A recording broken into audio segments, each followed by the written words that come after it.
Hoxe estamos con José Blanco, presidente da Asociación do Cerco de Galicia, que acaba de anunciar que volven as movilizacións, esta ocasión, a conta do reparto da cota da anchoa.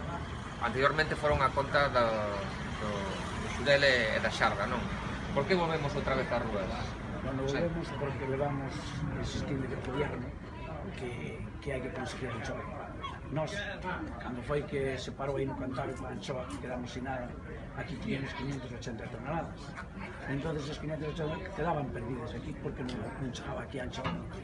Entón, o secretario general que había daquela, que era Carlos Domínguez, pois colleu e comprometeuse por escrito, que temos aí un acuerdo por escrito, e mandamos para Andalucía, pero cando viñeron para aquí, que volverían de retorno para aquí. Que pasou?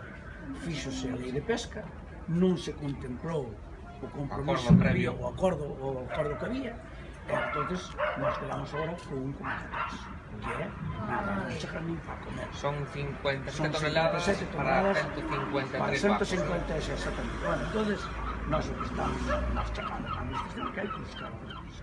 Que pasa? Pasa que como agora na lei non está contemplado, hai un acuerdo, antes de facer a lei, houve un compromiso, houve un acuerdo por escrito. Entón, nós o que lle pedimos tanto a Xunta como ao Goberno do Estado, que ten que dar difusión a eso.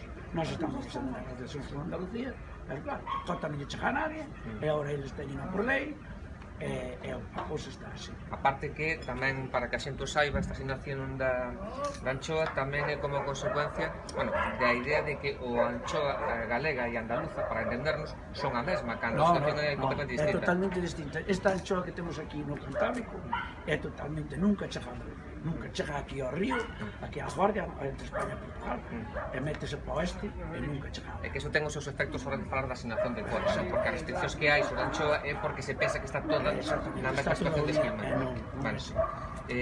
Pois desde o Compromiso por Galicia imos estar sempre cos homes e mulleres que están participando do cerco, evidentemente co sector pesqueiro, que é unha das nosas potencialidades como país, e de logo que está claro é que unha cousa que pasa aquí é que está gobernando este país un partido que non ten concepto de país, que se preocupa moito máis de obedecer o que acontece en Madrid que en dar resposta ás persoas que representa, que son persoas como José Blanco. Desde o Compromiso por Galicia temos moi claro que fai falta un partido de país e tamén unha responsabilidade de autogoberno para sacar adiante aqueles sectores productivos que son fundamentais para a nosa economía.